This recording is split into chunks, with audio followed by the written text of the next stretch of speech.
Assalamualaikum warahmatullahi wabarakatuh. Shalom, Om Swastiastu, Namo Buddhaya, dan salam kebajikan. Sebelumnya yang terhormat, Bapak Muhammad Tukman Hakim, Sarjana Hukum dan Magister Sains, dan teman-teman sekalian, perkenalkan kami dari kelompok 1 G8H kelas C PSKET Fakultas Kedokteran Universitas Brawijaya yang beranggotakan saya, Aisyah Farashifa, sebagai ketua tim, Saya, kemudian ada rekan-rekan saya. saya Aska Hekal Rasyad. Dan saya Nasarifina Rudian. Saya Tiara Oksita Devi Kusuma. Dan saya Aryo Jolo Megan Rahmawan. Baik, pada kesempatan kali ini kami akan mempresentasikan policy brief yang sudah kami buat. Sebentar, saya izin share screen. Yang berjudulkan Darurat Sunyi di Kota Pendidikan, Evaluasi Kebijakan Pemerintah Kota Malang dalam Pencegahan Bunuh Diri Mahasiswa. Baik, adapun policy brief ini kami susun dalam rangka sebagai bentuk kepedulian kami terhadap kerentanan kesehatan mental mahasiswa Kota Malang yang kian menaik tiap tahunnya. Adapun kami menargetkan beberapa pihak dalam pembuatan policy brief ini. Yang pertama adalah Dinas Pemerintah Kota Malang, yang kedua Dinas Kesehatan Kota Malang, yang ketiga Dinas Polresta atau Kepolisian Kota Malang, dan yang keempat adalah PSC yaitu Public Safety Center 119 Kota Malang. Baik, dalam pembuatan policy brief ini kami membagi ke dalam beberapa subbab. Yang pertama yaitu ringkasan eksekutif, yang kedua adalah latar belakang, yang ketiga, identifikasi permasalahan.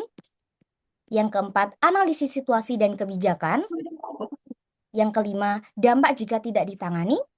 Yang keenam, rekomendasi kebijakan. Yang ketujuh, rekomendasi infrastruktur. Dan yang kedelapan adalah strategi implementasi, kemudian ditutup dengan kata penutup. Baik, langsung saja kita mulai dalam subbab ringkasan eksekutif. Jadi sebagaimana yang kita ketahui bersama, Kota Malang ini dikenal sebagai kota yang menyabet gelar yang besar, yaitu sebagai kota pendidikan. Hal itu bukan tanpa alasan, tapi karena tentunya Kota Malang ini mencetak banyak sekali prestasi dalam segala bidang. Dan di Kota Malang ini terdapat banyak sekali universitas yang menjadi rujukan dari berbagai mahasiswa di seluruh belahan Indonesia. Namun ternyata terdapat realita yang seringkali terabaikan di Kota Malang, yaitu ketika mahasiswanya memiliki struggle atau masalah dalam menghadapi masalah sosial, tekanan akademik, masalah ekonomi, dan banyak lagi masalah yang lain. Namun ketika kasus demi kasus bermunculan, yang menjadi pertanyaan bukan lagi siapa yang salah, tetapi bagaimana bisa sistem yang dimiliki oleh pemerintahan Kota Malang masih belum cukup untuk mencegah terjadinya kasus-kasus itu kembali terjadi. Oleh karena itu, di sini kami merancang policy brief ini dengan memiliki 3 gagasan utama. Yang pertama, mengintegrasikan layanan krisis psikologis mahasiswa ke PSC 119 Kota Malang, yaitu Public Safety Center. Yang kedua, membangun jejaring deteksi dini dan rujukan antara kampus, puskesmas, rumah sakit, dan komunitas. Dan yang ketiga, melakukan audit serta pengamanan ruang publik beresiko. Adapun kebijakan ini itu kami susun dalam bentuk rasa kemanusiaan, gotong royong, dan juga keadilan yang merupakan menjadi nilai dasar dalam Pancasila. Karena bagi kami, menurut kami, tindakan hal-hal seperti ini itu bukan lagi masalah individual, tetapi sudah meranjak atau melangkah ke ranah yang lebih luas, yaitu ranah sistemik pemerintahan Kota Malang. Baik, berikutnya adalah penjelasan latar belakang yang akan dijelaskan oleh rekan saya. Baik, buat latar belakangnya, Kota Malang dikenal sebagai kota pendidikan yang menjadi tujuan ribuan mahasiswa dari berbagai daerah setiap tahunnya. Nah, banyaknya mahasiswa rantau membawa banyak sekali tantangannya seperti kayak tekanan akademik, beban ekonomi, keterasian sosial, hingga gangguan psikologis. Nah, dalam beberapa tahun terakhir ini, banyak muncul kasus bunuh diri mahasiswa secara berulang menunjukkan bahwa masalah kesehatan mental mahasiswa ini bukan lagi persoalan individu semata, tapi menjadi persoalan yang memerlukan perhatian yang sangat khusus.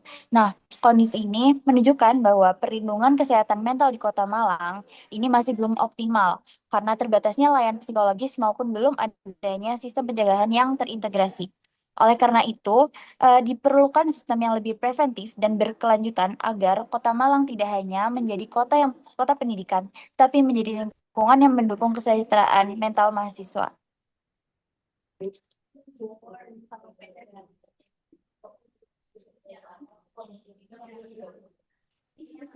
Baik, lalu selanjutnya identifikasi permasalahan.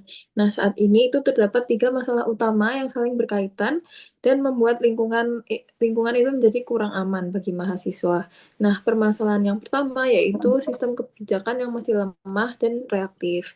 Pemerintah Kota Malang itu cenderung baru bertindak setelah kasusnya itu viral atau mendapat tekanan dari publik.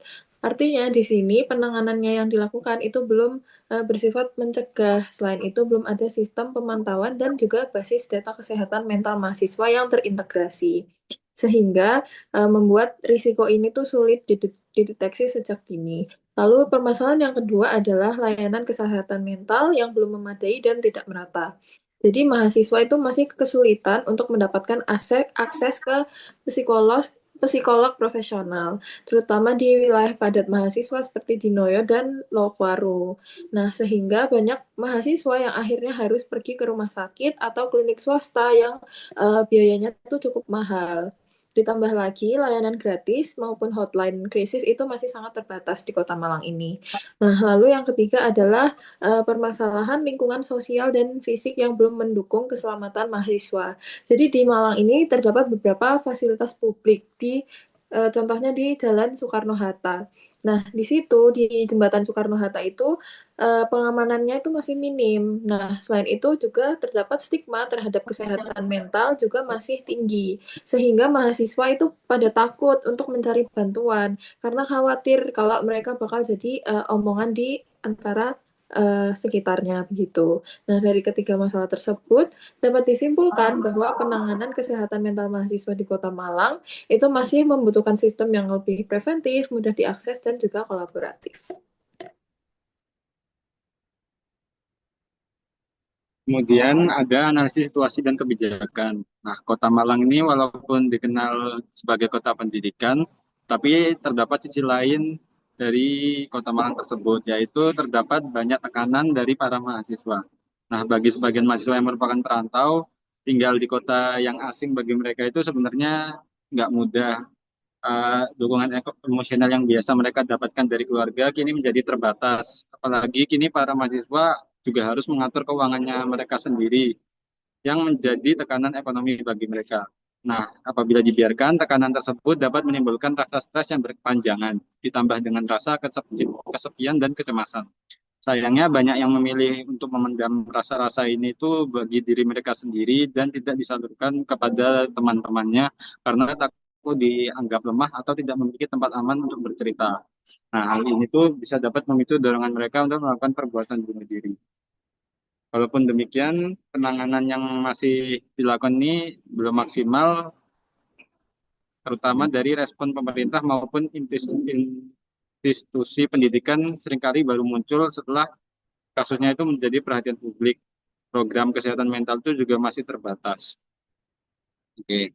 Kemudian turun kerjasama antar pemerintah daerah, perguruan tinggi, layanan kesehatan, dan komunitas pendamping kesehatan mental masih belum terintegrasi dengan baik. Akibatnya, mahasiswa yang sedang berada dalam kondisi krisis itu tidak terdeteksi secara awal dan terlambat mendapatkan bantuan. Apalagi fasilitas publik itu rawan digunakan untuk percobaan bunuh diri. Upaya pencegahan seperti pemasangan pengamanan tambahan, hotline darurat maupun pemantauan aktif itu masih sangat terbatas.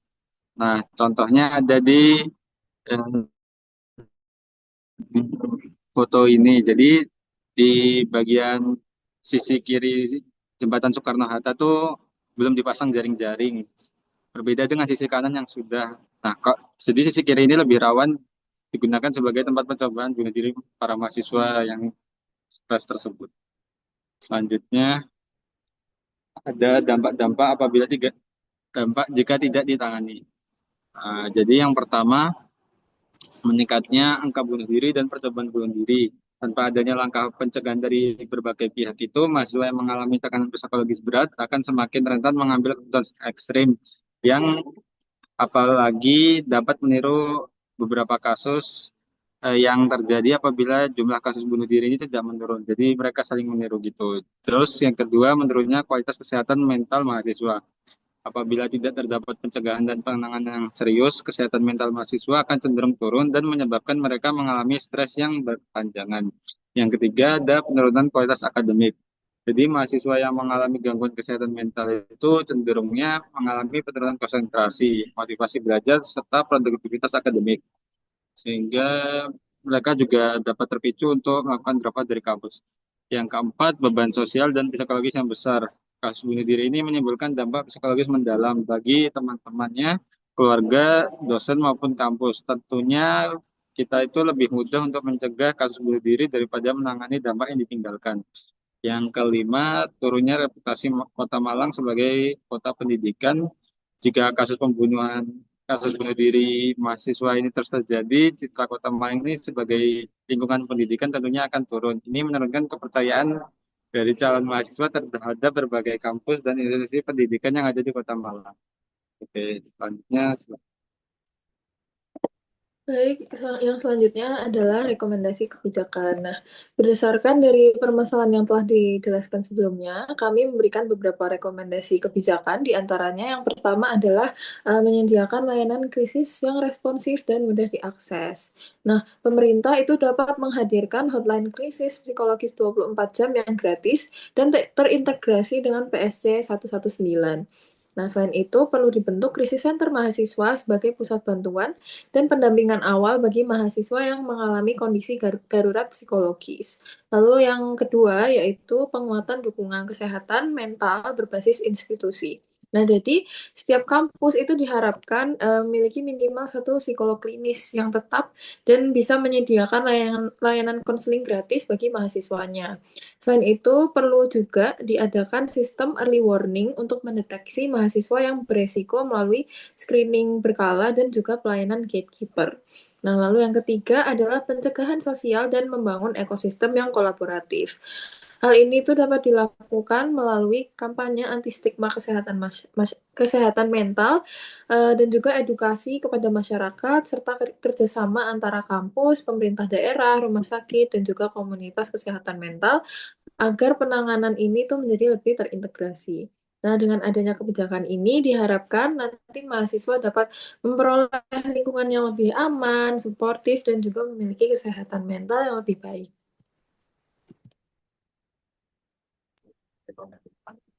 Nah, selanjutnya ada rekomendasi infrastruktur. Jadi, selain pendekatan kebijakan layanan sosial, pencegahan bunuh diri mahasiswa di Kota Malang juga harus memerlukan intervensi pada aspek infrastruktur fisik, terutama pada lokasi yang telah teridentifikasi sebagai titik rawan.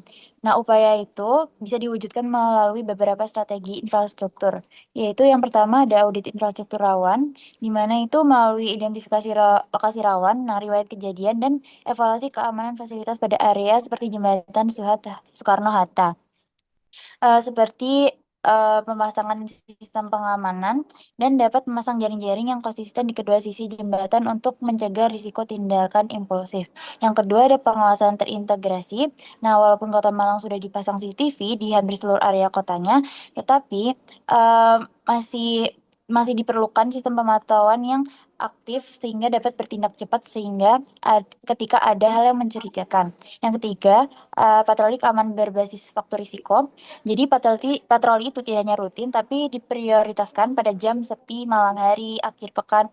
Pokoknya jam-jam rawan gitu. Petugas itu perlu dibekali pelatihan komunikasi krisis dasar. Lalu selanjutnya ada pencahayaan dan desain ruang aman di mana ditambahkan lampu di sudut-sudut gelap untuk yang menutup pandangan. Jadi ini membuat area ini lebih mudah diawasi. Ruang publik yang terang dan terlihat itu mengurangi risiko keterlambatan deteksi juga. Terus ada signage bantuan krisis yang empatik di mana itu pasang papan kecil pesan seperti kamu tidak sendirian, bantuan tersedia sekarang dan harus disertakan dengan QR code ke layanan bantuan atau kontak kampus, puskesmas, dan PSC 119. Yang terakhir ada tombol darurat, itu di titik sepi atau rawan, memasang tombol darurat yang langsung terhubung ke command center, petugas keamanan, dan lain-lain agar segera ditangani.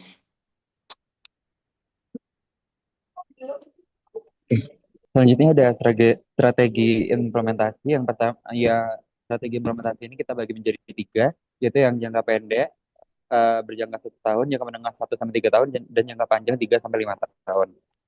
Nah, untuk jangka pendeknya, fokus utama kami adalah tindakan preventif segera untuk menekan fatalitas. Langkahnya meliputi integrasi layanan telemental health dengan PSC 119, restrukturasi fisik jembatan Soekarno-Hatta melalui pemasangan suicide barriers, serta sertifikasi mental health first aid untuk memberdayakan organisasi mahasiswa selaku gatekeeper di tiap kampus. Selanjutnya yang jangka menengah, fokus beralih pada penghapusan hambatan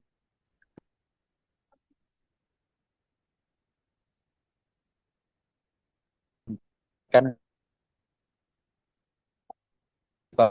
ini tetap di puskesmas dan kampus, area meluncur ke sisi, serta membuka crisis center tanpa syarat rumit di mall pelayanan publik. Setelah itu ada jangka panjang yang terakhir, yaitu melembagakan gerakan ini agar Malang menjadi model kota ramah kesejahteraan emosional akademika. Ini dicapai melalui advokasi perda kesehatan mental ke DPRD Kota Malang, untuk payung hukum anggaran, serta kolaborasi urban healing space pada ruang terbuka hijau bersama di. Baik, usai sudah kita melalui penjelasan yang detail tiap subbabnya, sekarang kita menuju ke bagian penutup. Jadi pada intinya kami akan menekankan bahwasannya kota pendidikan sejati itu bukan hanya dilihat dari seberapa banyak prestasi yang ditorehkan, tetapi juga bagaimana kota tersebut mampu mengelola sehingga menjamin kesejahteraan mahasiswanya. Baik itu dari segi sosial, ekonomi, maupun dari kesejahteraan mental mahasiswa itu sendiri. Karena harapannya apa?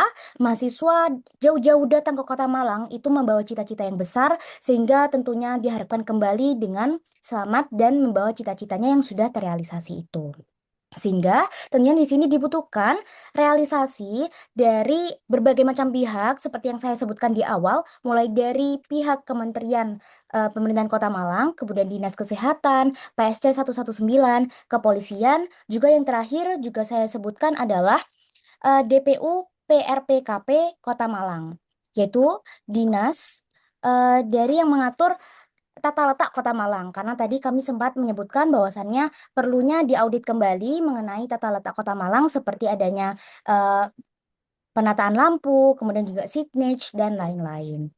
Oleh karena itu, penting sekali buat kita untuk turut menjaga kesehatan mental mahasiswa, karena menurut kami ini adalah bukan tindakan kesehatan semata, tetapi juga tindakan nyata dari gotong royong, keadilan juga kemanusiaan. Karena terkadang menyelamatkan satu nyawa, juga berarti menyelamatkan satu keluarga, satu masa depan, dan juga satu masa depan generasi.